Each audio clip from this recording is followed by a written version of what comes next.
Hi guys, welcome back to our YouTube channel. So இன்றைக்கி ஒரு long Sunday vlog தான். இப்போ மார்னிங் ஒரு 6 o'clock ஆச்சு. நாங்கள் ஏர்லியாக ஏஞ்சிட்டு நானும் நவீனும் ஒரு வாக்கிங்லேயே ஷாப்பிங் போகலான்னு நினச்சோம். ஸோ ஃபஸ்ட் நம்ம ஆஸ் யூஷுவல் வாங்குகிற இடத்துல பாக்கெட் பால் வாங்கிட்டோம். நாங்கள் மாட்டுப்பால் தான் வாங்குகிறோம். அது கூட பாக்கெட்டில் போட்டு கொடுத்துட்றாங்க டெய்லி. ஸோ அதுக்கப்புறம் நாங்கள் அங்கேருந்து ஒரு 2 streets தள்ளி தான் ஒரு ஷாப்பிங் இது இருக்குது. ஒரு டிபார்ட்மெண்ட் ஸ்டோர் இருக்குது. அங்கே போய் நவீன் கொஞ்சம் க்ராசரிஸ் வாங்கினாரு. பிகாஸ் அவர் தான் இன்றைக்கி சண்டே குக்கிங். அவர் தான் இன்றைக்கி எனக்கு ஒரு விருந்து வைக்க போகிறாராம். ஸோ கல்யாணத்துக்கு அப்புறம் ஒரு ஃபர்ஸ்ட் லாங் சண்டே எங்களுக்கு இது. ஸோ அதனால் இன்றைக்கி ஃபுல் டே நாங்கள் குக்கிங் அண்ட் என்ஜாயிங் தான். ஸோ க்ராசரிஸ் வாங்கிட்டு இப்போ ரிட்டன் வீட்டுக்கு போயிட்டுருக்கோம். ஆன் தி வேல வீட்டுக்கிட்டேயே இந்த சிக்கன் ஸ்டால் போடுவாங்க சண்டே ஆனால். ஸோ அங்கே வந்து சிக்கன் எடுத்துட்டோம். சிக்கனும் 2 லெக் பீஸும் வாங்கியிருந்தோம். ஸோ இப்போ நாங்கள் வீட்டுக்கு வந்துட்டோம். வீட்டுக்கு வந்தோடனே நவீன் காஃபி போட்டார். ஸோ ஃபஸ்ட்டாக நாங்கள் அந்த காஃபியை குடிச்சிட்டு தான் நாங்கள் எங்களோட நெக்ஸ்ட் ஒர்க் ஸ்டார்ட் பண்ணோம். ஆக்சுவலி இன்றைக்கி பார்த்திங்கன்னா நாங்கள் காஃபி இல்லாமல் நாங்கள் ஏதாவது பிரேக்ஃபாஸ்ட் பண்ணலான்னு தான் எங்களோட ஐடியா இருந்துச்சு. பட்டு இன்றைக்கி ஹெவியாக குக் பண்ணி ஹெவியாக சாப்பிட்லான்னு பிளான் பண்ணனால நாங்கள் பிரேக்ஃபாஸ்ட்டு ஸ்கிப் பண்ணிட்டோம். ஸோ நான் சிக்கன்லாம் வாஷ் பண்ணேன். அப்புறம் நவீன் வந்துட்டு சிக்கன்லாம் மேக்னேட் பண்ணி வச்சார். மாறி மாறி அதுக்கு தேவையான ஐட்டம்ஸ் எல்லாம் நானும் நவீனும் கட் பண்ணி வச்சோம். Onion, tomato. ஆனியனில் அவர் செஷன், டொமேட்டோ, கொத்தமல்லி, கருவேப்பிலையில் என்னோடய செஷன். ஸோ நாங்கள் 2 பேரும் மாற்றி மாற்றி பண்ணோம். ஃபஸ்ட்டு அவர் சிக்கன் குழம்பு வச்சார்.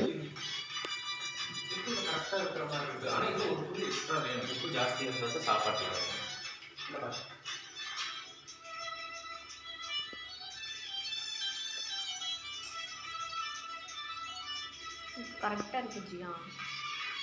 தண்ணியாக இருக்குதோ பேக்ரவுண்டில் கொஞ்சம் சாங்ஸ் ஓடுது. அதை நாங்கள் கேட்டுகிட்டே சமைச்சனால அதுவும் கொஞ்சம் ஆட் ஆன் ஆகிடுச்சு.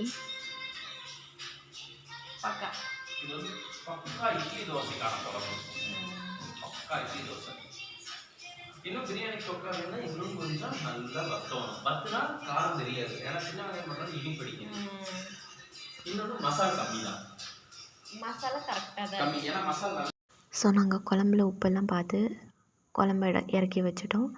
நெக்ஸ்ட் இப்போ பிரியாணி செய்ய போகிறோம். செய்யறாரு அவர். ஸோ பிரியாணியும் கடகடான்னு செஞ்சார். அது வந்து ஹைதராபாத்தி ஸ்டைல்லாம் பிரியாணி செஞ்சு தரேன்னாரு. ஸோ நாங்கள் நல்லா அதுக்காக பாஸ்மதி ரைஸ்லாம் வாங்கியிருந்தோம் நேற்று போய். ஸோ இப்போது அவர் மடமடன்னு செஞ்சார். நான் அப்படியே வீடியோ எடுத்துகிட்டு எப்படி செய்கிறாருன்னு கற்றுக்கிட்டு இருந்தேன். அவர் என்ன நினச்சாருன்னு தெரில. நம்ம நார்மல் பிரியாணியே பண்ணிடலான்ட்டாரு, ஹைட்ராபாத் வேணான்ட்டாரு. ஸோ இன்றைக்கி ஃபுல் குக்கிங்கு, ஸ்பைசஸ் எல்லாம் கொஞ்சம் பார்த்து போட சொன்னேன். எனக்கு தெரியும். இன்னைக்கெல்லாம் பார்த்து பார்த்து தான் போட்டேன். ஏன் பிடிச்சிருக்கா? டேஸ்ட்டாக இருக்குல்ல.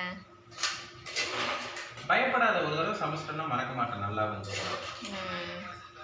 ஆனால் நான் மறந்துடுவேன் ஜி. நல்லா ஒரு வாட்டி தான் செய்ய முடியும், அப்புறம் அடுத்த வாட்டி மறந்துடுவேன். நான் மறக்க மாட்டேன். ஒரே ஒரு மிஸ்டேக் வந்து நல்ல ஊற்றிருந்து இன்னும் வேறு லெவல் மனம் வந்துருக்கும். டேஸ்ட்டாகவும் வந்துருக்கு, ஹெல்த்தியாகவும் இருக்குது. இந்த தேரி ஊற்றிடுவோம் ஒரு பேக்கெட்டு. வேண்டாம் வேண்டாம், 1/2 கிலோ.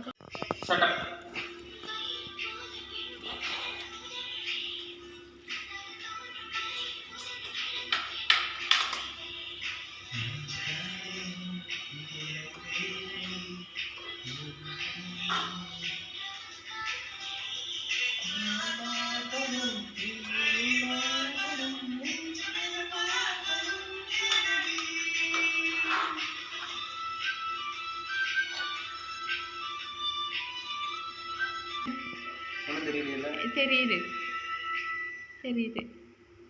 பாதி தெரியல. நான் என்ன சொல்கிறேன்னா, எனக்கு பசிக்குது. சீக்கிரமாக அந்த அரிசியை போட்டு குக்கர் மூடி வச்சுட்டு பசிக்குது. பிஸ்கட் சாப்பிட்றேன் 2. வேண்டாம்.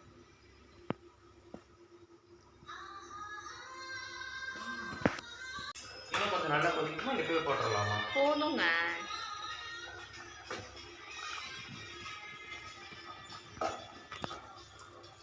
குக்கரே பார்த்து செய்யுங்க. நிறைய இருக்குன்னு கொத்தி வச்சிடாதீங்க.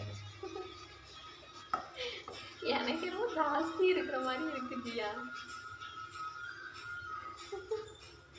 குக்கருக்கும் வெளியே வந்துருமான்னு பயந்து வந்துருச்சுன்னா ஒன்றும் இல்லை, அப்படியே தம் போட வேண்டியது தான், போட வைக்கிற மாதிரி பண்ணிக்கலாம். பரிசு உடையாமல் இருக்கணும். சீரக சம்பா வாங்கலாம்னு உங்களுக்கு நான் சொன்னேன். பரவாயில்ல பிரியாணினாலே இந்த ஹைதராபாத் நம்ம வந்து இப்போ ஹைதராபாத் ஸ்டைலில் செய்கிறோமா, இன்னொரு தமிழ்நாட்டு ஸ்டைலில் சீரக சம்பா தான். சரி அடுத்த 2 வாரம் போட்டோம். அப்புறம் நீ சொன்ன அந்த அரிசியில் சரி. நான் சொன்ன அரிசி எவ்வளோ காஸ்ட்லியாக இருக்குது பார்த்தீங்களா? 140. காஸ்ட்லின்றதை விட நான் அவளுக்கு அந்த அரிசி விரும்ப மாட்டேன்.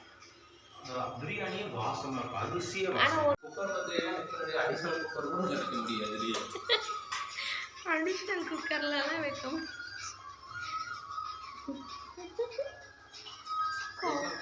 குழம்பு அதிகமாக இருந்துச்சுன்னா கூட இன்னொரு குண்டானில் ஊற்றி கொதி போட்டுறேன், மிக்ஸ் பண்ணிடலாம். நீ குக்கர் மூடுறதுக்குள்ள அப்படியே வெந்துரும்னு நினைக்கிறேன். ஒரு ப்ரெஷர் தான். ஏன்னா பாட்டு நமக்கு சிங்க் ஆகிட்டு வருது.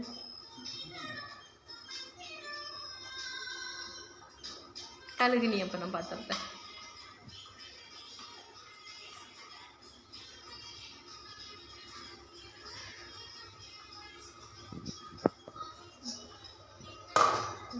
கரெக்டாக போட்டுருவில்ல.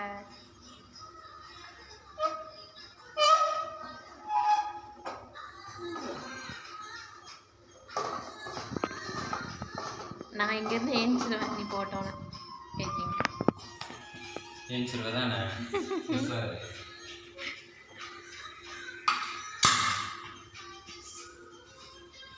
நல்லா ஃபுல் ப்ரெஷர்லேயே கொதிக்கிட்டோம். அப்புறம் சிம்மில் ஒரு 15 நிமிஷம், டம்மில் ஒரு 1/2 மணி நேரம். அடேங்கப்பா எனக்கு பசிக்குது. 1 மணி நேரம். ஃபைனலாக நாங்கள் பிரியாணிக்கு விசில் போட்டு நெக்ஸ்ட்டு இந்த பச்சை புளி ரசம் வைக்கிறேன்னு சொல்லிட்டு எனக்கு வீடியோ காமிச்சிட்டு இருந்தார். ஸோ அதோட ப்ரிப்பரேஷன் பண்ணிகிட்டு இருந்தார். நெக்ஸ்ட்டு கொஞ்சம் ஒயிட் ரைஸ் அந்த ரசத்துக்காக வச்சார், கொஞ்சோண்டு இண்டக்ஷனில். எல்லாமே கொஞ்சம் கொஞ்சம் தான், 2 பேர் அளவுக்கு 2 முட்டை வேக வச்சார். அண்ட் தென் ஃபைனலாக பிரியாணி ஓப்பன் பண்ணிட்டார். 2 விசில் வச்சியா?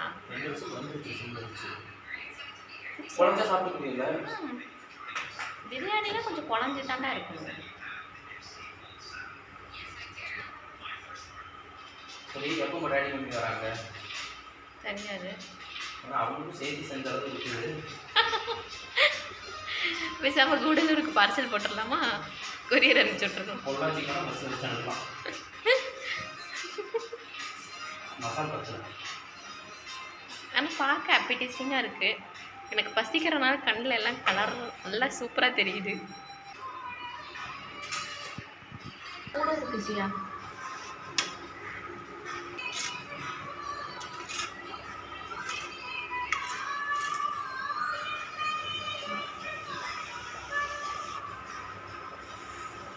பரவாயில்ல, சூடாக சாப்பிட அந்த டேஸ்ட் தெரியும். ஒருவா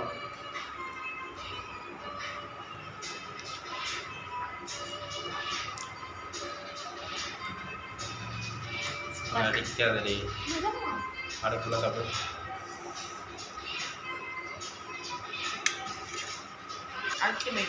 நல்லா தான் இருக்கு. மசாலா கொஞ்சம் கம்மி, ஆனால் புதினா டேஸ்ட்டில் தூக்கி விடுது.